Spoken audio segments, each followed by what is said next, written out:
So now, years later, he's at work. The phone rings. It's a request. It's a small one, but it demands the same kind of effort. And suddenly, that helplessness comes roaring back. The feeling isn't, I'll try. It's, I can't. And beneath that, I won't. Why? Because trying and failing would be unbearable. Because deep down it feels hopeless. He doesn't say those words exactly, but the message is clear. This isn't for me, or I'm not cut out for this, or I know how this is going to end.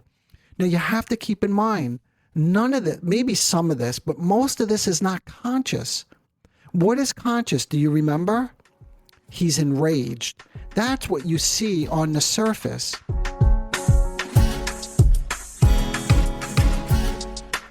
Hello everyone, welcome to the Narcissism Decoder. I'm your host, Dr. Anthony Mazzella. In today's episode, we're going to do something a little different. Rather than just talk about narcissism as a list of traits or symptoms that need to be worked on and addressed, we're going to follow the emotional healing journey from the inside out. If you or someone you know is struggling with narcissistic traits, a question you may sometimes ask yourself, and this is certainly something that I commonly receive from listeners, is, can a narcissist really change? My goal is to demonstrate what change actually looks like. This will likely be the first of a series of episodes on this topic. My hope is to offer you a framework for thinking about narcissism, one that you can apply to any narcissistic traits or dynamics that you may encounter. We'll explore this through a combination of core concepts and with examples, because I think examples always help. So I'll draw on those, I'll draw on patterns that I've seen in my own practice with these individuals. I hope you can see how I apply this framework in my own work with patients who have personality disorders. I've chosen questions that I'm frequently asked when it comes to, and I quote, the healing process in narcissistic personality disorder. Like, here's an example. How do you begin to heal someone who's built their entire life, like their entire identity, in other words, around being untouchable, or stated differently, around not genuinely connecting with anybody? The first step is understanding the structure that makes them feel untouchable in the first place. We'll begin with one of the most central features of narcissism. And for those of you who have listened to this podcast before, you know I emphasize this quite a bit. It's known as the grandiose sense of self. This grandiose sense of self is the core that holds these individuals together. So it's really important that we understand all of what it's made up of. It typically includes not just grandiosity, but it includes grandiosity, vulnerability, idealization, devaluation, a limited capacity for empathy, and a dismissive quality, meaning that one often doesn't seem to care deeply about others. So you could see there's a lot that goes into grandiosity. And I'm highlighting that because when we think about healing, we really need to appreciate all of what this is going to take into consideration. Also, in terms of the grandiose sense of self, there's a profound incapacity to depend on other people, which undermines the whole foundation of true intimacy. Back to that original question. In other words, how do you begin to heal someone whose whole life is built around what? Being untouchable, not connecting in a deep way.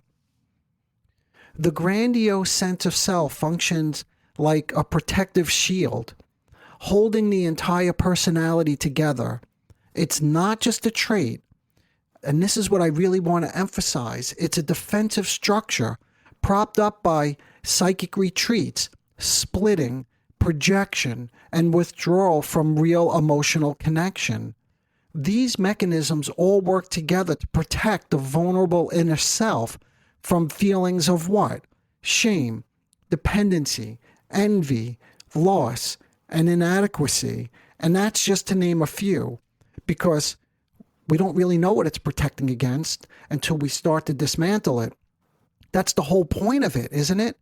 Not to know what the underlying feelings are all about. Because, and I think you're getting this sense already, this is really complicated. There are a lot of things going on here. But because of the complexity of this grandiose sense of self structure, healing narcissism is very complicated and requires a slow, careful process of dismantling these structures while strengthening the more authentic parts underneath. So I am sorry to tell you, if you think that this is simple as sit down and write your future self a letter, like where you want to be in 5 years and where do you see yourself? And look, if you find that kind of stuff valuable, I often hear that it's not very valuable, but it's not very valuable because, again, you're getting a sense here, just with this brief introduction to the healing process, of how complicated this whole structure is and all the different components that go into it. And then we need to work on each of these components in order to begin to heal narcissistic personality disorder. But before we get too deep into all that, let's take a step back and look at how grandiosity shows up, not just in obvious, quote unquote, look at me ways, but in some sneakier, more subtle forms. Trust me, it's not all about the flashy boots and ego trips.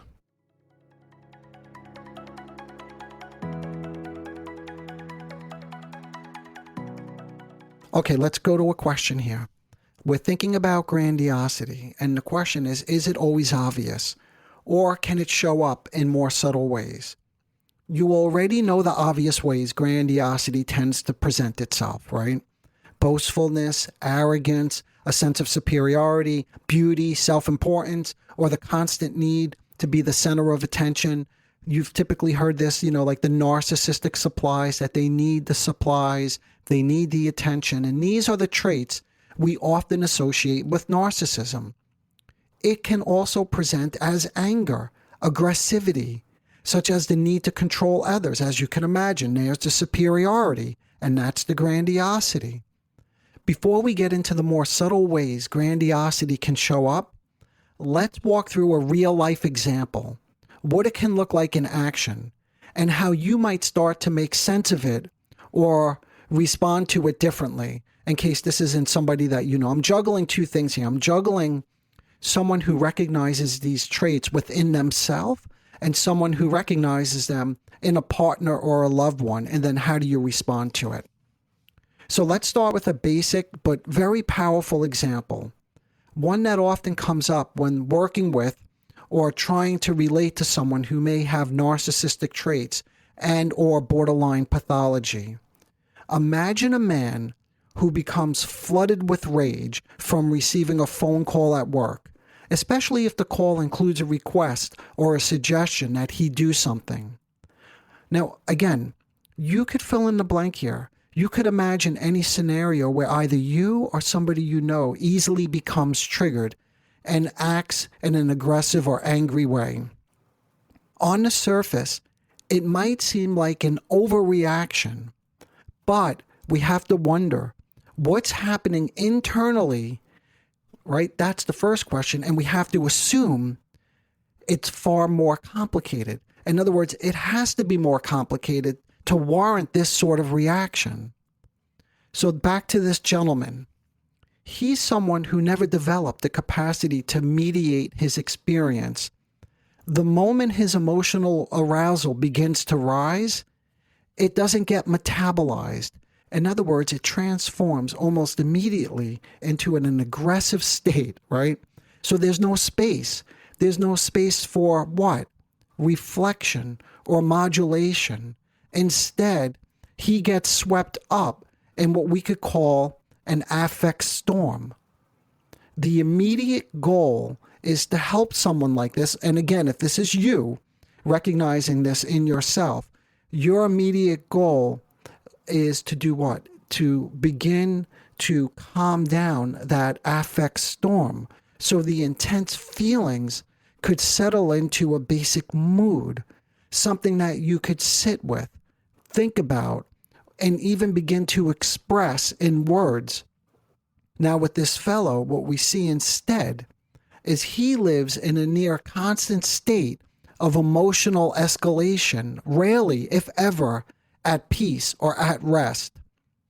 Peaceful or nuanced emotional experiences are almost entirely absent from his inner world. The first and most important step in helping someone through moments like this is containment. And I quote, containment, okay? But before we start analyzing, interpreting, or trying to make sense of what's underneath the reaction, that's the anger or the aggression, we have to focus on something much simpler, just helping the person catch their breath. It's about helping the person feel regulated. So we want them in a more regulated state of mind, so they're not overwhelmed by whatever's going on inside of them. Containment is about creating enough psychological safety and steadiness so the storm, that affect storm that I mentioned, can start to settle. Only then is it possible to begin the deeper work of understanding what the emotion is really about. Now, I'm not going to go into great detail about how containment works, okay? Again, for those of you who have listened to the prior episodes, that's something I've explored in far greater depth in almost every prior episode that I recorded. I'm just joking. I'm being a little hyperbolic. I do tend to talk about containment quite a bit, but more specifically, there are a series of episodes that I published recently on what's called the vulnerable narcissistic presentation, and there were interviews that I've done on this topic, and in those I talk quite a bit about containment. So you could go back and check that out if you want to learn more about it. But having said that, it's worth repeating here that without containment, nothing else really gets off the ground. It's the foundation that allows for reflection, insight, and change to really occur. In this example with this fellow, in the session, he spent time going back into his history. Now, he's told me about his past before, but we return to it again, not just for the facts. And this is the critical piece here. Oftentimes in social media, I hear that people are somewhat insightful. I would say it's kind of like a superficial insightfulness, that they know about their history and what leads them to do the things that they do today. But those are kind of like what we call the facts. With this fellow, I go back to help him feel his way into the emotional truth of those earlier experiences. So, for example, someone can talk about, and he talks about how he was a bright kid. And with people who have these narcissistic characteristics, they often are. It's not unusual that they're quite intelligent. But that he was, so being bright or having intelligence is not the issue. But he had no support, no one to guide him or to help him build the tools that he needed to manage the demands of life. So when school started to require some real effort, and by the way, this is a quick digression. This is one thing that I frequently bump into in my practice, is that you hear a lot of these individuals who come in for treatment, that they don't struggle academically until they get to, and I'll inquire about this, calculus or physics. And that's when if you listen to how they did or how they performed in those classes, you'll begin to get a sense, right, of what they do when the demands of life, of school, get harder, okay? So when the work demands more structure, more focus, more follow-through, like in this example, he couldn't do it. Not because he didn't want to, but because he never learned how to. He didn't know how to study. And more specifically, and this is the more important piece, he didn't know how to tolerate frustration, because studying And when this stuff is hard, it can be frustrating. It can be frustrating because you have to admit that there's something here I don't understand. It's not coming readily. This is not easy. I have to give this effort. And then what does that say about me? So he never learned how to struggle through something. And then on the other end, to feel capable. So now, years later, he's at work. The phone rings. It's a request. It's a small one, but it demands the same kind of effort. And suddenly, that helplessness comes roaring back. The feeling isn't, I'll try. It's, I can't. And beneath that, I won't. Why? Because trying and failing would be unbearable. Because deep down it feels hopeless. He doesn't say those words exactly, but the message is clear. This isn't for me, or I'm not cut out for this, or I know how this is going to end. Now you have to keep in mind, none of this, maybe some of this, but most of this is not conscious. What is conscious? Do you remember? He's enraged. That's what you see on the surface. And then he's not going to do it, kind of like school, right? So what looks like defiance, you may hear things like, oh, this project is so stupid, or I'm not going to do it. That can actually be a disguised form of grandiosity. Remember, we're still talking about the grandiose sense of self. Now, it's not the loud, boastful kind that you typically hear of. This is more disguised, more defensive. It's the grandiosity of, I'm above this, or this is beneath me, or I can't be bothered, or why can't somebody else take on this project? Which serves as a protective shield against the unbearable feelings of what? Again, we don't know fully, but something like, I'm not capable, or again, in my field, what we call psychic helplessness, that they become helpless and they can't do it. But again, that feeling is too painful, so that's not what you see. That's not what rises to the surface.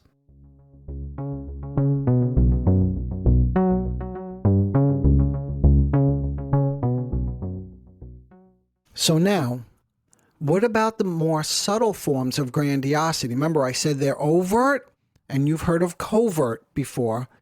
To answer that, we have to shift the way we think about grandiosity altogether. It's not just about inflated self-importance. It's a psychological structure built to protect something much more fragile. Beneath the confident or even dismissive exterior lies a complex web of vulnerability, shame, self-doubt, distress, psychic helplessness, deep unmet needs. Again, I could keep going, but you get the point. There's a lot going on underneath that we're not always privy to. And this is where things can get confusing. Because not everyone with narcissistic pathology looks the same on the surface. Some may present as overtly grandiose, while others seem overtly anxious, insecure, or overly self-effacing. But what they share underneath is key.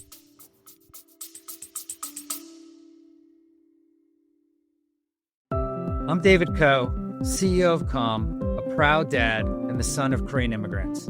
Each week, during Mental Health Awareness Month, I sit down with leaders, artists, and changemakers to talk about the habits, boundaries, and personal practices that help them stay at the top of their game while prioritizing mental health. Let's recognize, reflect, and recharge together.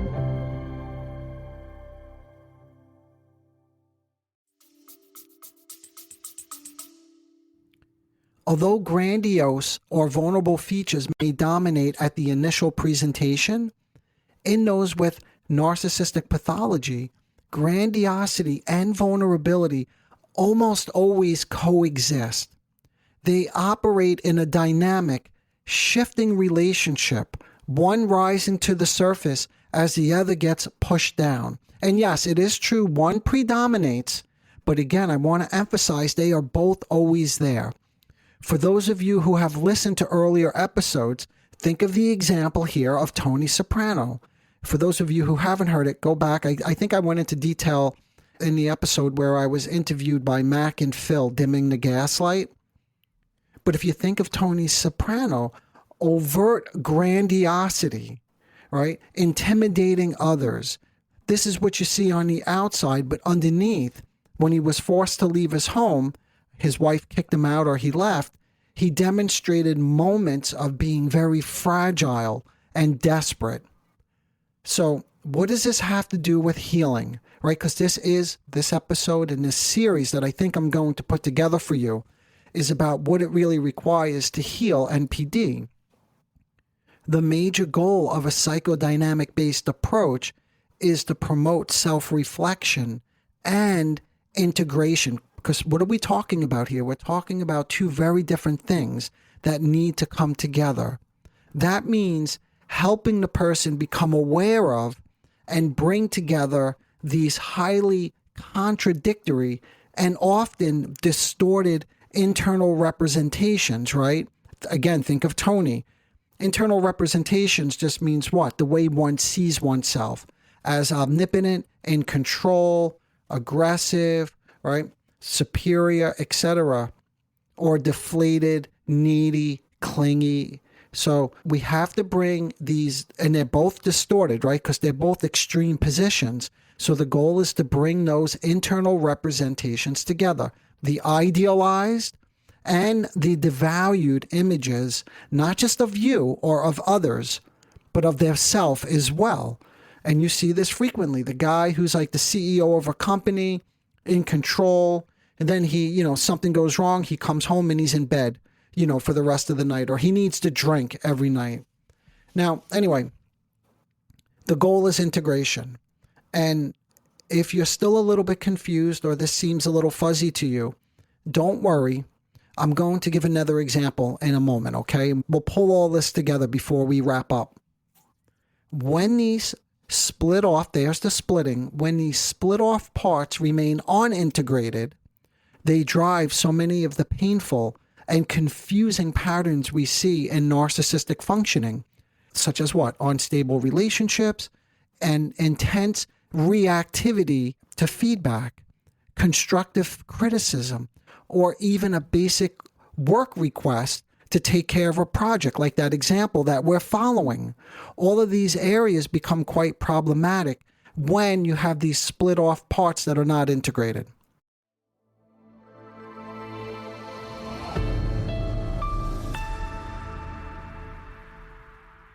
So how do we define change in the context of narcissism? What does progress actually look like for someone trapped in this grandiose self-structure? And yes, I say the word trapped because it's not pleasant to be. I know on the surface it looks like it's great to be the center of attention, but this isn't a pleasant place to be. Change involves the narcissistic individual's increased capacity to recognize and integrate those rigidly held, idealized, and devalued representations that we were just talking about of themselves and others. That's in part, amongst all the other things that I mentioned earlier, that's what makes up the grandiose sense of self. That's the splitting. That's the fragmented sense of self that the grandiosity holds together. So that's what we need to deal with, okay? So let me say it differently. It's about recognizing the deeper contradictions, that's the deeper feelings that one has about oneself and others, and moving beyond the grandiose defenses. So that's the ultimate goal here. But in order to even consider these contradictory views of self and other, the person needs space to think, to reflect on their internal world, and begin to wonder about what's going on inside their own mind, that they have these affect storms, or that they completely break down periodically, from time to time, that they feel so crushed emotionally. Before any deep restructuring can happen, before any deep healing can happen, I first need to help them grow curious about their own inner experience. That's where the work really begins.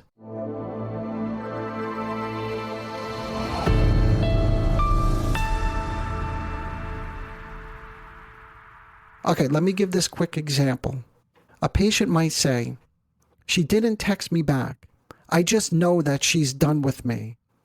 Rather than challenge that belief head on, I might say, it sounds like you're feeling anxious.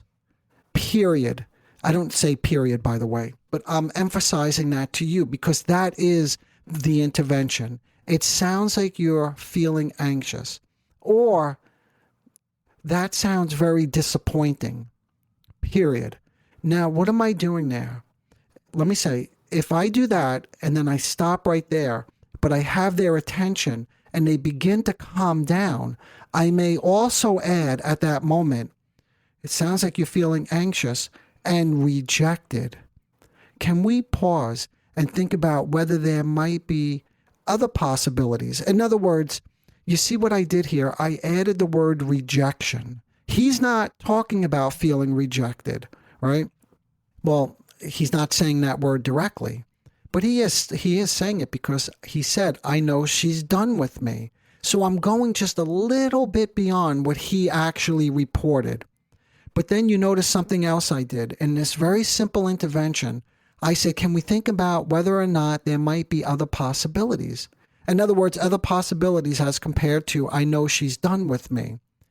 In that moment, I'm helping him shift from certainty to curiosity, starting to see his thoughts as just one version of reality. In other words, that's not the only way to look at it. And this is another core feature of narcissistic personality disorder, is they get so fixed in their way of seeing things. In other words, they have a thought, and that means it must be true. So what you could see here, I'm trying to shake this up just a little bit. And this is also what we call mentalization, by the way, from mentalization-based treatment. So we can see in this example that on the surface, what sounds like certainty, I know, right? I'm quoting, I know, is actually part of the grandiose structure, right? Because he knows everything. If I have a thought, it must be true. But underneath, there may be a flood of vulnerability, fear of abandonment, shame, or self-doubt. This small interaction might seem simple, but it actually holds the seeds of real change. This is the way real change happens, in other words. It's in little bits and pieces. And helping him slow down and then stay with the feeling and wonder about alternative explanations, I'm giving him space to think, to reflect on his internal world rather than react to it. That's what begins to loosen the grip of the grandiose self-structure. It's the capacity to hold contradictory thoughts. Maybe she's rejecting me. Maybe she's busy. How about that? Maybe she's just busy. That opens the door to a more integrated view of himself, not just as being rejected, and others. She's not just a mean, rejecting woman. This is where real progress begins, not in dismantling grandiosity all at once, but in making room for something more nuanced to take shape.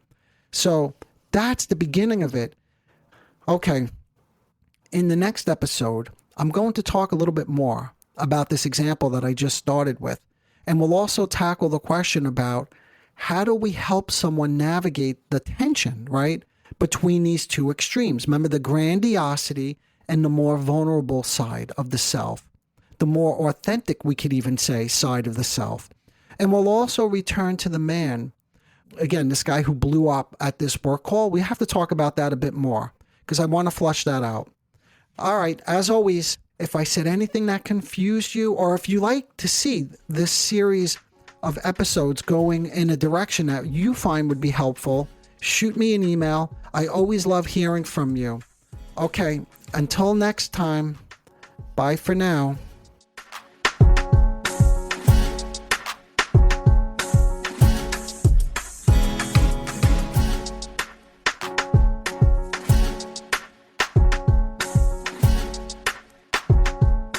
Disclaimer alert. The Narcissism Decoder podcast is provided for general information purposes only. The content presented in this podcast is not intended to diagnose, treat, or cure any psychological condition related to narcissism. The content on this podcast should not be considered a substitute for professional medical advice, diagnosis, or treatment. For specific advice pertaining to narcissism or any other psychological condition, you could reach me directly. I am an experienced mental health practitioner who is always taking on new patients. If you would just like a consultation, I can do that too.